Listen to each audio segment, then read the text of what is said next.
To set your phone to vibrate when it detects smoke or fire alarm in Samsung Galaxy S23 Ultra, swipe down the top of the screen and then tap setting icon. Scroll down the screen to find accessibility.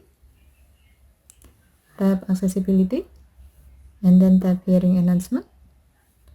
Tap sound notification and then tap open sound notification. Next, tap setting icon at the top right. Under preferences section, tap sound types. While the alert for sound notification is set to allow sound and vibration, tap notification categories.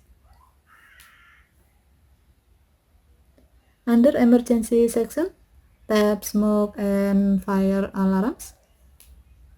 While the alert for smoke and fire alarm notification is set to alert, tap the gray on option next to vibrate to enable this option.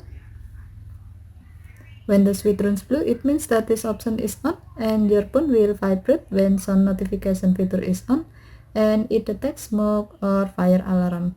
Okay, thank you for watching. Have a nice day.